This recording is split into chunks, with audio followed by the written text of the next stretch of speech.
I'm a hero. Well, it was pretty good to overcome being fired and come back and make this movie. That was the greatest thing ever, and I owe it to this man as well as to the rest of the cast and my brother and Alan Horn and a few others. So I appreciate that, and that obviously we've been through our own hero's journey combined as a group where we thought we lost everything. We had our all is lost moment, just like in Joseph Campbell's Myths, and we got it all back in spades and, you know, drank the elixir and learned our lessons and have created something that comes from all of that that's better than it would have been without that journey having taken place.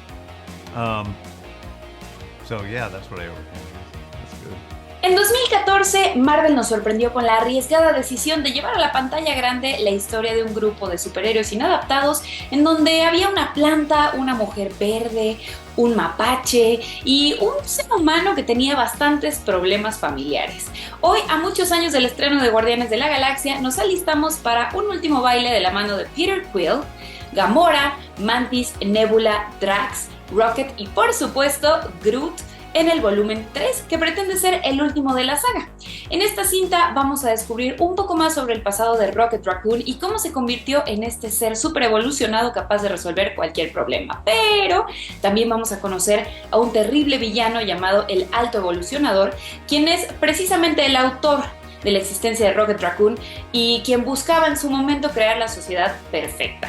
Guardianes de la Galaxia Volumen 3 pondrá a prueba todas las habilidades de nuestros superhéroes, pero también pondrá a prueba la unión y la familia que ellos han forjado a lo largo de los años, y tuvimos la posibilidad de conversar con Chris Pratt, quien da vida a Star-Lord, y por supuesto con James Gunn, quien es la mente maestra detrás de esta saga que para mí es la mejor de Marvel. I'm gonna tell you something.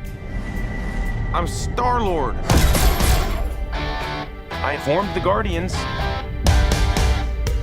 Met a girl, fell in love. That girl died, but then she came back. Came back a total dick. Oh, please. You left out some important information, but that is the gist of it.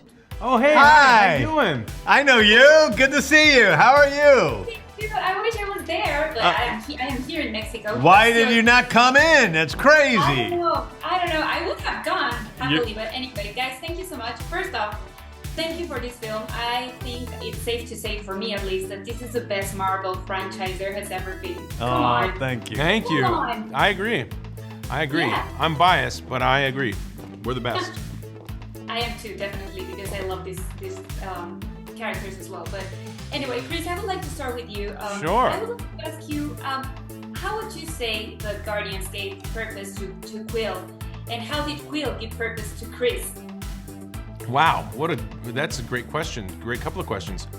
Well, the Guardians gave purpose to Quill. They gave him an identity. There's a conversation in the first film where he says, "This is our chance to give a shit about something bigger than ourselves." It's a sort of subversive hero call to action by a hero, but it was really poignant, and I think that was his purpose. Is he learned to care about something bigger than himself and became a family, and then learned to be part of a family and to really fall in love. And so those are the first two volumes. He really found purpose in that way. And in the third one, his purpose is in making amends for not being the best leader, the best protector, because he was so caught up in his own drama around Gamora. And so, yeah, they've really given him purpose and identity to live for something bigger than himself. And for me, it's the purpose that I've been given.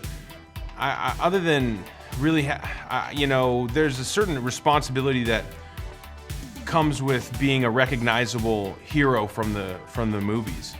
And You're calling yourself a hero. I'm calling Peter Quill a hero, but the children can't make that discernment. And so,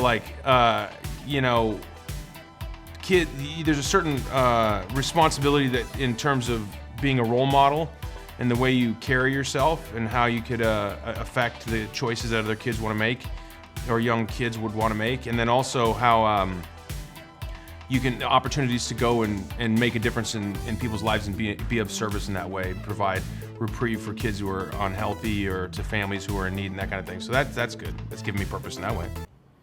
I'm a hero. How about you, James? You are.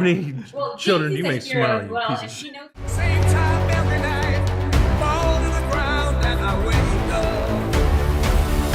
up. My sacred mission is to create the perfect society. He didn't want to make things perfect. He just hated things the way they are. James, I do have a question for you because I do remember when I met Victoria Alonso, she kept going on about this story about how difficult it was for people to believe in, making a movie about a plant and a raccoon. And I wanted to ask you, what's that one thing you're so happy you got to overcome in order for us to be here today and love these characters the way we do love them? Well, it was pretty good to overcome being fired and come back and make this movie. That was the greatest thing ever, and I owe it to this man as well as to the rest of the cast and my brother and Alan Horn and a few others. So I appreciate that, and that obviously we've been through our own hero's journey combined as a group where we thought we lost everything. We had our all is lost moment, just like in Joseph Campbell's Myths, and we got it all back in spades and, drank the elixir and learned our lessons and have created something that comes from all of that that's better than it would have been without that journey having taken place. So yeah, that's what I overcame. That's good. Since you've been gone, out of my head can't take it. I want you all to know that I'm grateful to fight beside my friends. Incinerate them. I have to tell you guys that I found myself laughing and then the next minute I was crying like a baby without even noticing it. Yeah. I love how this movie takes you there because it talks about important and deep topics like, animal abuse, daddy issues. Everyone has daddy issues in this film as well.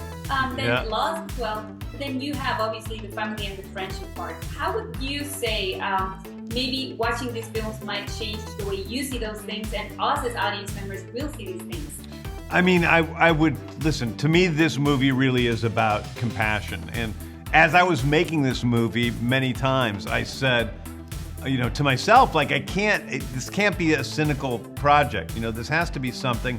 I'm learning as I get older how important it is to have compassion for all living beings and how much that improves, the lives of those around me because I'm being compassionate, and how much it improves my own life by letting go of resentments and anger and pushing people away and cruelty and all sorts of things. And so I think to really tell this story fully, I had to look at myself and make sure that it was authentic.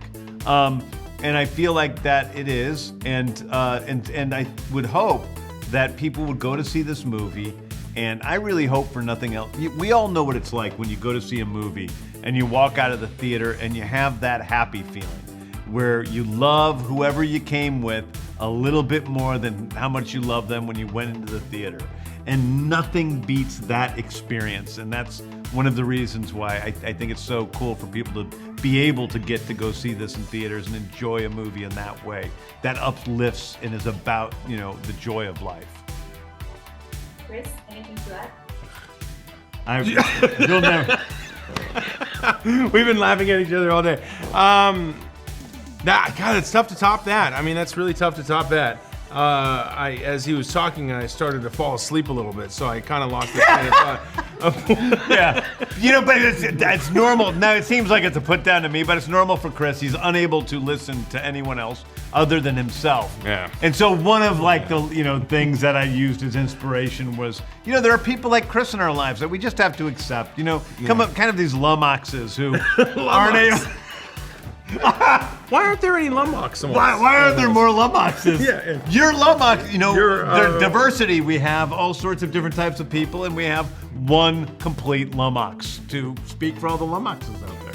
I'm sorry. Forgive me. I lost track. What was this question? The question? I think they're gonna kill me here if I repeat the question because they're giving me the rap like. But we like you, so we don't care. Yeah. What was? Then you don't. Do you? I'll continue the answer. What was the question? The question is, I don't remember.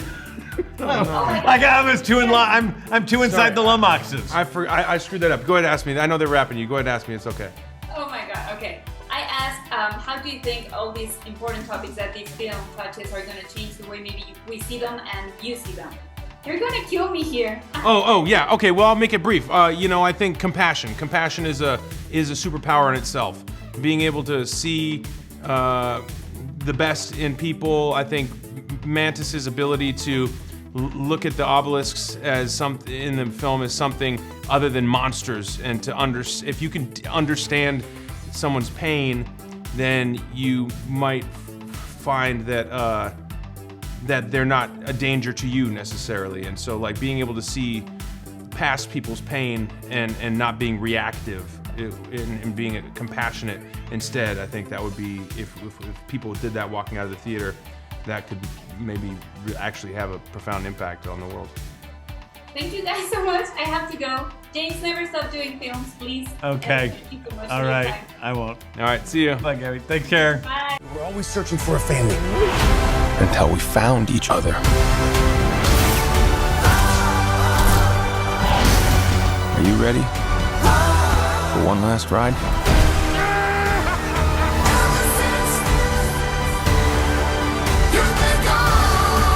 We'll all fly away together. Into the forever and beautiful sky. Guardianes de la Galaxia Volumen 3 ya está disponible en Cinemex. Y sí tengo que advertirte que lleves una caja de pañuelos desechables, porque cuando menos te des cuenta vas a estar pasando de la risa al llanto descontrolado. Y por supuesto, al igual que yo, probablemente estarás deseando que estos personajes que comenzaron como un grupo de extraños en la pantalla y que hoy son de los favoritos de los fans, nunca dejen de regalarnos sus aventuras. Soy Gaby Cam, nos vemos la próxima.